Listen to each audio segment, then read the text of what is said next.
La presidenta de México, Claudia Sheinbaum, empieza a mover sus cartas en América Latina y Centroamérica, y del otro lado del mundo se va directamente con la Unión Europea. En esta semana se reunió con todos los jefes de Estado, empezando con Guatemala, Colombia, Cuba, Venezuela, Haití, Brasil, Panamá y Honduras, para hacer frente a las amenazas que está haciendo el nuevo presidente de Estados Unidos, Donald Trump. Pero al mismo tiempo, México pone la mira en países europeos.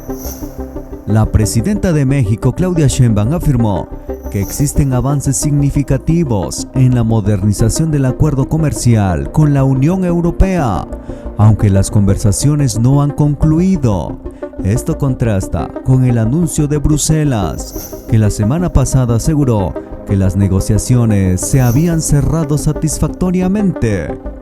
En la conferencia matutina, la presidenta de México señaló que el diálogo con la Unión Europea continúa y destacó que uno de los puntos clave es la exclusión del capítulo energético del acuerdo, lo cual consideró fundamental para preservar la soberanía de México en esta materia. La presidenta de México mencionó que aunque los acuerdos internacionales son importantes, su gobierno tiene como objetivo principal impulsar la producción nacional. Por ello, aseguró, el tratado comercial con Europa está en revisión detallada, pese a su avanzado estado. El nuevo acuerdo busca establecer un marco ambicioso y moderno para fortalecer el diálogo político, la cooperación y las relaciones económicas entre la Unión Europea y México, además de crear nuevas oportunidades comerciales, especialmente en el sector agroalimentario. Asimismo, la comisión destacó que el tratado fomenta la protección de los derechos humanos, el multilateralismo y la seguridad internacional. También promueven la cooperación estratégica para abordar desafíos globales como el cambio climático y el suministro sostenible de materias primas críticas. Con este acuerdo se espera un incremento sustancial en el comercio entre la Unión Europea y México, que ya alcanzó 82,000 millones de euros en bienes en el año 2023 y 22,000 millones de euros en servicios en el año 2022, y consolidando a México como el segundo socio comercial de la Unión Europea en América Latina.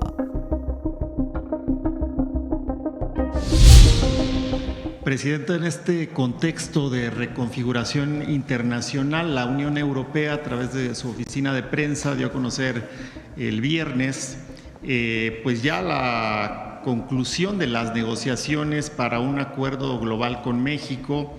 El pilar comercial del acuerdo, dice la Unión Europea, pretende impulsar una relación comercial próspera en el que pues se puedan alcanzar nuevas cifras y nuevos intercambios. México alcanzó los 82,000 millones de euros en 2023 junto con la Unión Europea en esta relación bilateral. Hay cifras importantes en este intercambio. Las exportaciones de bienes de la Unión Europea en 2023 específicamente para Europa fueron de 53,000 millones de euros, mientras que pues para México fueron de 29,000. Y hay una serie de datos interesantes en cuanto a los puntos que plantea esta información.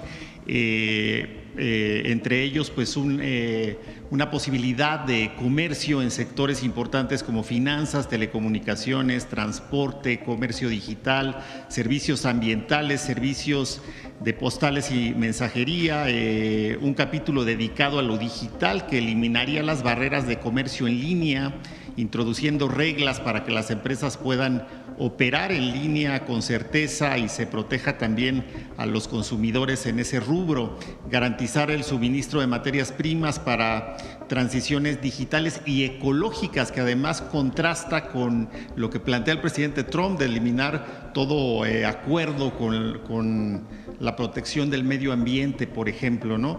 Y además que me llama la atención un capítulo que tiene como fin pues combatir la corrupción mediante eliminar el soborno y convertirlo en un delito penal, dice esta comunicación que emite la Unión Europea para los funcionarios gubernamentales. Se establece fortalecer controles internos, la auditoría externa, la presentación de informes financieros, la lucha contra el blanqueo de dinero. Me parece, hasta donde lo percibimos y lo conocemos, un acuerdo de avanzada. ¿Nos puede comentar un poco más acerca de este acuerdo con la Unión Europea y preguntarle los tratados internacionales en materia de intercambio comercial con otros países, además de Estados Unidos, qué papel juegan en la estrategia de comercio internacional del Gobierno de México en este momento coyuntural? Ha habido avances en el diálogo con relación a el acuerdo comercial con Europa. Uno de los avances más importantes es que se sacó el capítulo de energía, que para nosotros por soberanía es muy importante. Y se sigue trabajando, todavía no hay un acuerdo.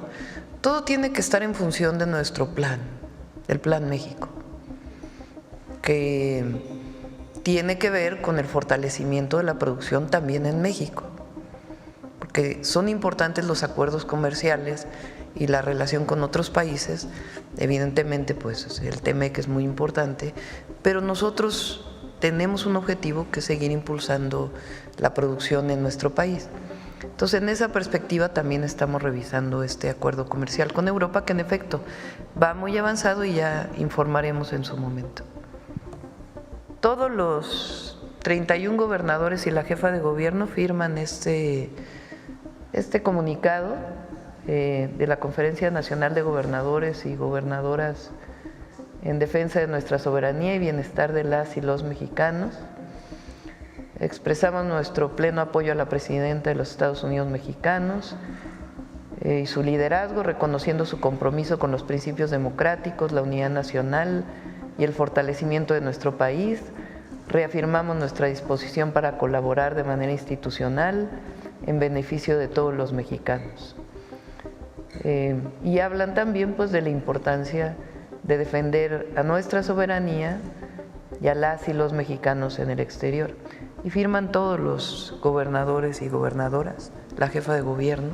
Es algo muy bueno, muy importante, porque independientemente de los partidos políticos, en el caso de los gobernadores, decidimos trabajar juntos para el bienestar de México. Entonces agradezco mucho, la verdad, el desplegado y habla pues de esta coordinación que tenemos con todos y con todas, independientemente del partido político al que pertenezcan. Buenos días, Presidenta. Buenos días a todas y a todos. Daniel Moser, del Centro de Estudios Estratégicos Nacionales, director de Helios Comunicación y colaborador de Agencias de Información y Opinión, Periodismo Internacional Alternativo de Argentina, Portal Alba de Venezuela y Rebelión de España. En primer lugar, quería comentarle que el Centro de Estudios estuvo trabajando durante todo un año, terminamos en octubre de este año, un estudio sobre los primeros 6 años del proceso de Cuarta Transformación y nos concentramos en los desafíos pendientes y en propuestas concretas para cada uno de ellos. Me gustaría, si usted me lo permite, entregarle el documento y un libro que le quiero obsequiar, que creo que va a ser mucho de su interés.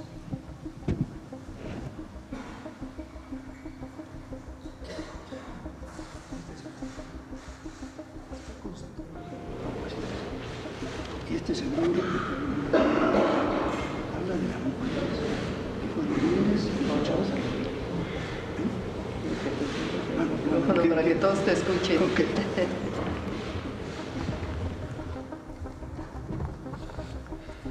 Le comentaba que el libro es Calibán y la bruja. Se trata de una investigación muy documentada sobre el papel y el liderazgo de las mujeres en el periodo precapitalista entre el feudalismo y el capitalismo. Ellas defendían el interés y el territorio y las propiedades comunales contra la privatización que estaba empezando a hacerse ya en esa época. Las estigmatizaron como brujas, pero no quiero contar más, espero que lo pueda leer. En la actualidad hay un tema central, entre otros, en el ámbito global, que es la disputa económica entre Estados Unidos y China. Esta disputa se da en el marco de un fenómeno más importante aún, que es un cambio de época, un proceso para lograr en algún momento un nuevo orden mundial. Esto lleva años y va a llevar muchos años más. En ese proceso se enfrentan Estados Unidos, como intentando mantener su hegemonía unipolar, y lo que se conoce como los BRICS, que plantean el multilateralismo. Quisiera dar unos datos para plantear la primera pregunta. China ahorra el doble que Estados Unidos como proporción del PIB. China invierte el doble que Estados Unidos como proporción del PIB. La formación bruta de capital fijo de la economía de Estados Unidos es del 20% del PIB y la de China es del 45% del PIB. China tiene un superávit comercial del orden de 700.000 millones de dólares al año. Estados Unidos un déficit comercial mayor a $1 trillón al año. La deuda de Estados Unidos es del 130% del PIB, la de China del 75%. En 1945, a término de la Segunda Guerra Mundial, Estados Unidos aportaba más del 50% del Producto Interno Bruto global. En 2024 es solo del 22%. De los depósitos de bancos centrales del mundo, en 1999, en dólares era de 71%, hoy es de casi 60%. El golpe mayor al proceso de pérdida de hegemonía de Estados Unidos como potencia no será seguramente un enfrentamiento militar, sino en términos económicos y financieros. En 2024, en su 16ª reunión de BRICS, se le dio la bienvenida a 13 países y se anunció que 30 naciones más manifestaron interés en sumarse a los BRICS. En 1992, la participación del PIB mundial del G7 fue del 45%, las naciones del hoy BRICS solo del 16%. En 2024, el G7 tiene el 30% y los BRICS el 35%. Ya termino. Entre 2000 y 2023, los países del hoy BRICS crecieron su participación en las exportaciones mundiales del 10 al 23%. El G7 cayó del 45 al 29%. Finalmente, en términos del crecimiento económico, el FMI previó para 2024, ya están las cuentas, que los países del BRICS crecerán a una tasa promedio del 3.6 y el G7 del 1%.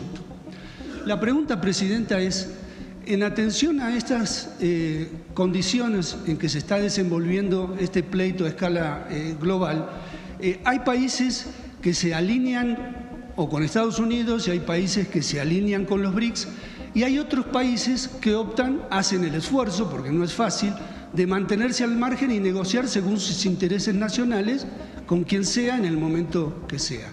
La pregunta concreta, Presidenta, es si su gobierno está analizando o analizará crear un grupo multidisciplinario que investigue a fondo las condiciones de este fenómeno que se está dando para saber si México se alinea en un lado o en otro o se mantiene independiente. Gracias. Yo creo que alinear no es precisamente la mejor palabra, ¿no? Porque todos los países, estados somos soberanos, todas las naciones. El asunto aquí es que nosotros desde hace ya muchos años y en particular desde hace… ¿Cuándo se firmó el TEMEC? En 2000. En el 2020, con el nuevo tratado México, Estados Unidos, Canadá. México es socio comercial de Estados Unidos. De hecho, parte de lo que hemos estado planteando es que solo con este tratado comercial y con esta alianza se puede competir con otras regiones del mundo. Es decir, Estados Unidos no puede solo, necesita necesariamente de Canadá y de México. Incluso nosotros hemos estado planteando desde el presidente López Obrador que esto debería de ampliarse a toda América y tener realmente un bloque económico en nuestro continente. Ahora, ¿qué es lo que planteamos con el Plan México? Fíjate, nada más por los datos. México prácticamente duplicó sus exportaciones a Estados Unidos del 2018 al 2024, gracias al tratado. Entonces, es fundamental para nuestros países fortalecer este esquema con soberanía. Por eso digo que alinear no creo que sea la mejor palabra. La soberanía, nosotros somos un país libre, independiente, soberano y somos socios comerciales de Estados Unidos, y eso le ha ayudado a Estados Unidos, le ha ayudado a México y también a Canadá. Eso no implica que no tengamos acuerdos comerciales con otros países. Podemos tener, se está trabajando por ejemplo con Europa en el tratado comercial que ya existía, porque necesariamente viene su proceso de renovación. Entonces, no quiere decir que es el único país, pero sí creemos que ha sido benéfico para nuestro país. Repito, con nuestra soberanía y nuestra independencia. Ahora, ¿qué planteamos nosotros? Que recuperemos también en México la producción de muchos bienes que durante todo el periodo neoliberal se perdieron. Entonces, que si bien tenemos un acuerdo comercial, también tenemos un Plan México para que se recupere en México la producción de cadenas productivas que permitan pues también tener mayor inversión, mejores empleos, mejor remuneración para el pueblo de México a partir de un esquema de planeación territorial de nuestro país basado en dónde están los recursos naturales. Entonces, es la relación con Estados Unidos y Canadá, sin cerrarnos a otros lugares del mundo, pero al mismo tiempo fortaleciendo la producción de nuestro país. Gracias. La segunda pregunta tiene que ver precisamente con el Tratado de Libre Comercio. Como sabemos, el Tratado de Libre Comercio, ahora conocido como TEMEC, inició en 1994 con Carlos Salinas de Gortari, cuando obviamente con intenciones diferentes a las que se han planteado tanto el gobierno de López Obrador como el suyo. Este tratado, a la hora de negociarse mediante el TEMEC, la participación del entonces candidato o presidente electo López Obrador determinó que hubiera modificaciones. Por cierto, déjeme presumir que fue un compañero del Centro de Estudios quien alertó al presidente a través de Manuel Bartel del capítulo energético, donde había un capítulo extensísimo que daba muchas concesiones a Estados Unidos y simplemente se evitó poniendo la frase de que México era soberano en esa materia. Tengo aquí datos del Banco de México que me llamaron la atención porque dice que la balanza comercial de diciembre de 1994 de enero de 1994 a diciembre de 2024, México tiene un déficit de 172.602 millones de dólares. Esto como antecedente. La pregunta concreta que le quiero hacer es si bien puede haber puntos beneficiosos de este acuerdo que viene desde 1994 respecto de los intereses de México y de su pueblo, ¿su gobierno analizará en profundidad o ya analizó los posibles inconvenientes que tiene el tratado respecto de los intereses de México? Es distinto el tratado que se firmó en el 2020 del de 1994. El tratado del 94, además de estar vinculado a todas las orientaciones de los organismos financieros internacionales para que México tuviera un modelo de desarrollo neoliberal, tenía un elemento central que era utilizar a México con una ventaja competitiva, la mano de obra barata. Y eso le hizo mucho daño al país, porque fue el periodo en donde el salario mínimo no creció. ¿Cómo puede un gobierno asumir que tu ventaja competitiva son los salarios de hambre de tu pueblo? Eso cambió en el 2020. porque a partir del 2018 comenzó a incrementarse el salario mínimo y con ello el salario medio del país y con ello la disminución de la pobreza, además de los programas de bienestar y de otras acciones que se han desarrollado, y con ello también la disminución de las desigualdades o la reducción de las desigualdades. Entonces es distinto el marco en el que se firma uno y el otro tratado.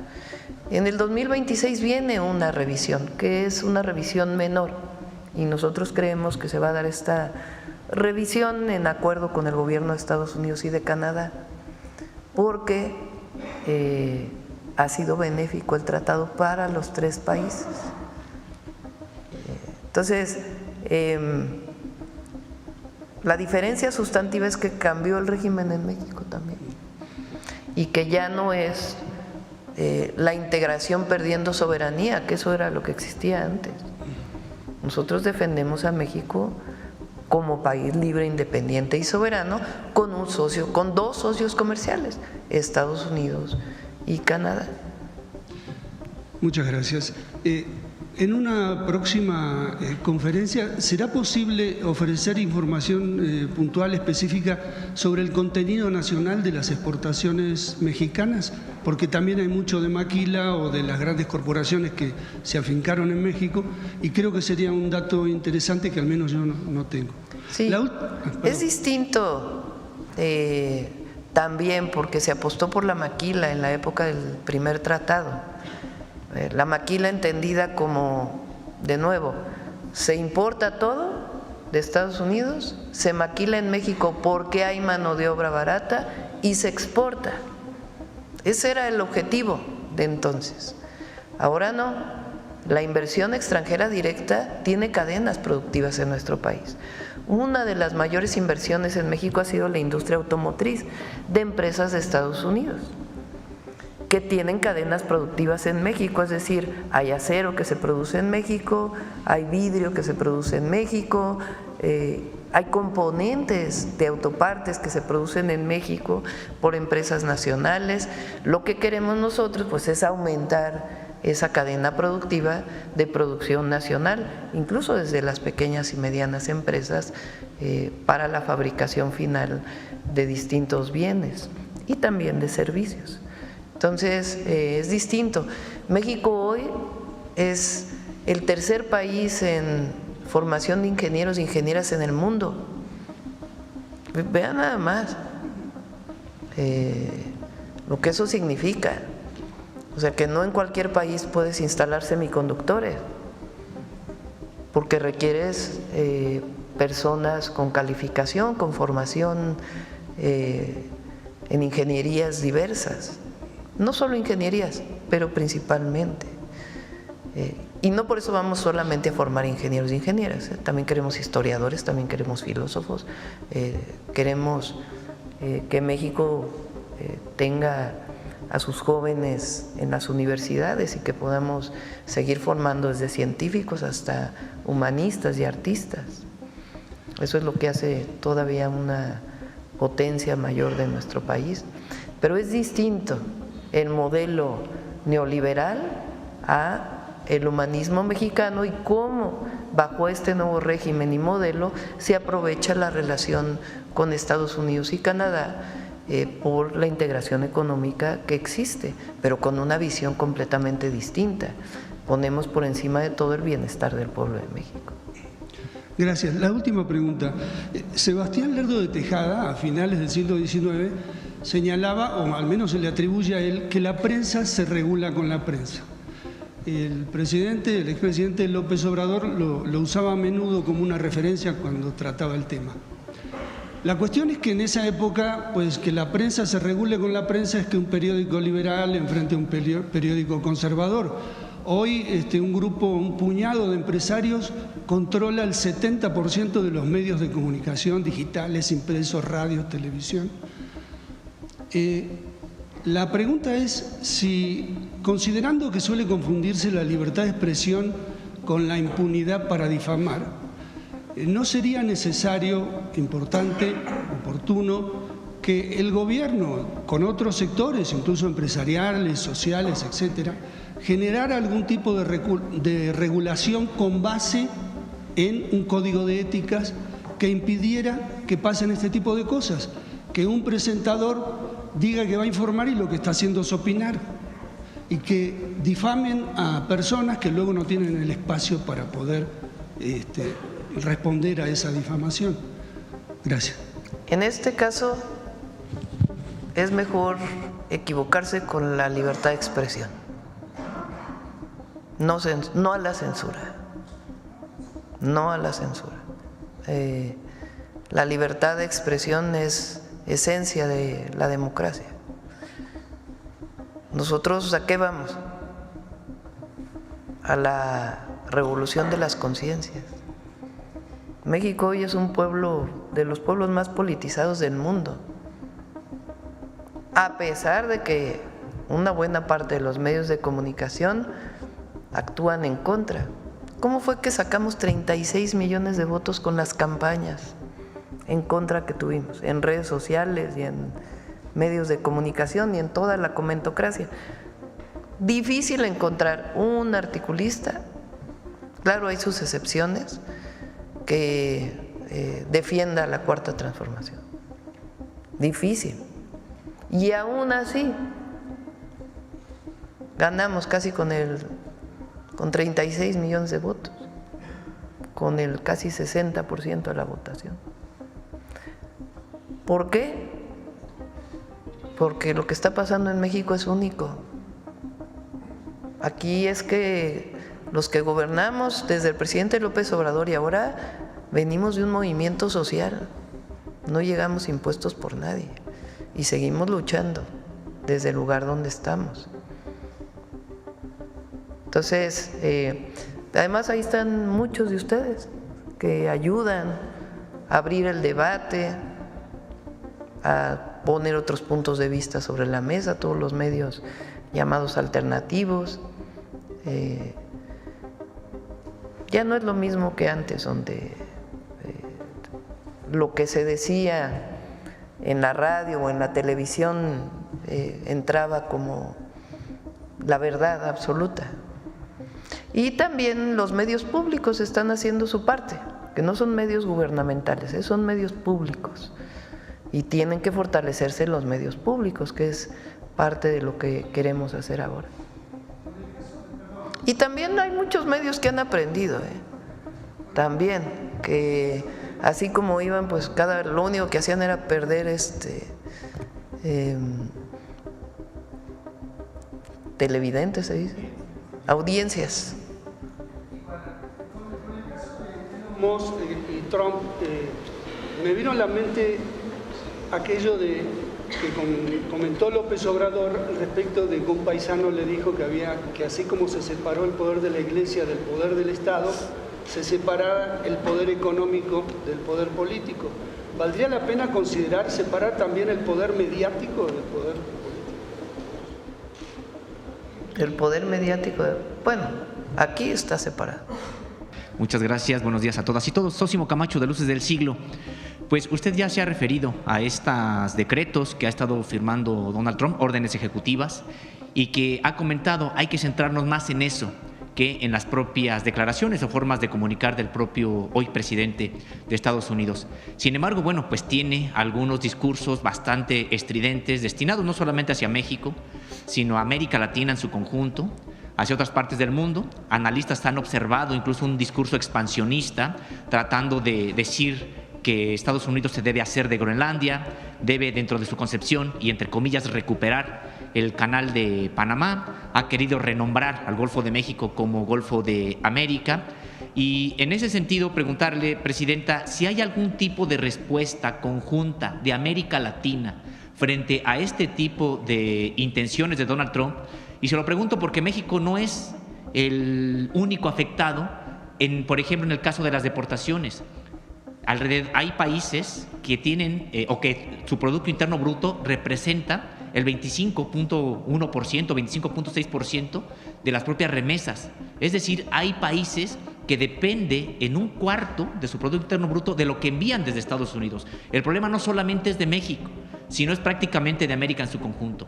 Y bueno, pues hay un organismo, un mecanismo que es la CELAC, y que hoy que América Latina tiene gobiernos que se asumen progresistas, como el suyo, como el de Colombia, Nicaragua, Venezuela, etcétera, pues tampoco vemos una respuesta conjunta, un instrumento, utilizar el instrumento de la CELAC, porque además si no es ahora, para ese tipo de casos, entonces ¿cuándo?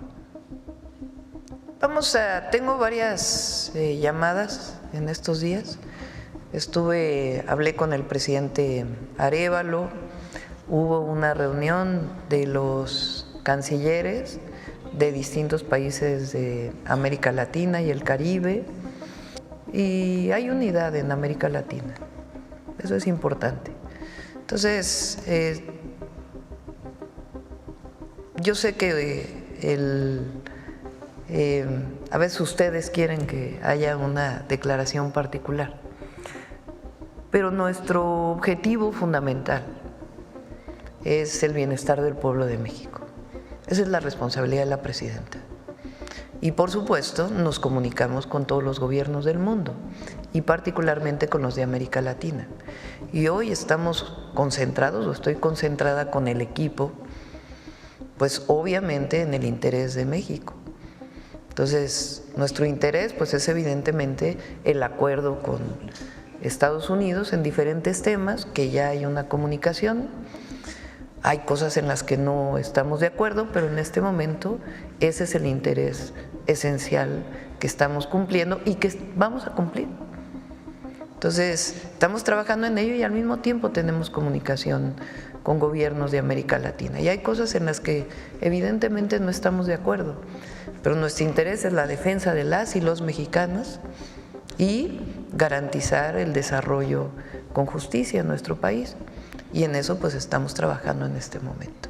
¿Y hay posibilidad de un acuerdo o un pronunciamiento conjunto? Terzo, podríamos decir. Vamos a ver, la CELAC tiene cambio de presidente, no sé cómo se llama, si es presidente, coordinador, pasa de la presidenta Xiomara al presidente Petro en marzo. Hemos hablado de algunos de estos temas y la CELAC son todos los países y tiene un acuerdo de cualquier comunicado debe ser por consenso, todos deben estar de acuerdo en el comunicado que se expide. Entonces, lo manifestamos además, por cierto, nuestro apoyo siempre a Panamá, ayer no lo mencioné, nuestro apoyo siempre al pueblo y al gobierno de Panamá.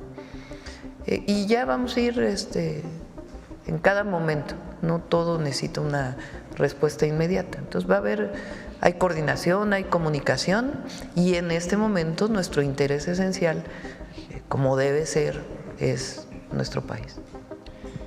Presidenta, también en un tema pues vinculado a desde ayer se dio a conocer por parte de medios en Estados Unidos la intención de Donald Trump de renegociar o empezar las negociaciones sobre el propio Tratado de Libre Comercio, la revisión del Tratado de Libre Comercio.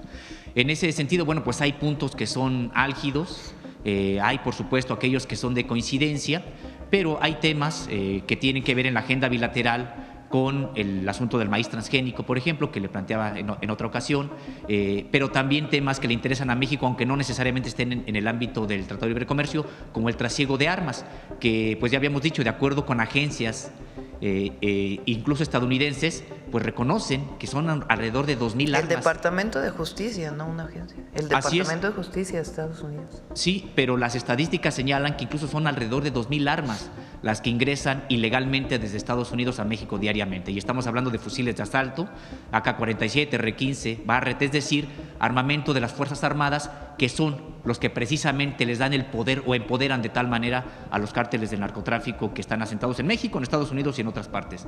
Una de nuestras prioridades en estos diálogos es justamente el tema de la entrada de armas de Estados Unidos hacia México. Entonces, es de los temas que evidentemente vamos a tratar. Las expectativas que tiene, Presidenta, precisamente de generar este diálogo con el equipo de ya Donald inició Trump. El diálogo ayer con el Departamento de Estado y el Canciller. Y finalmente, si nos pudiera dar más detalles sobre este diálogo. Diario vamos a estar informando, como siempre, diario. Muy amable, muchas gracias. Gracias.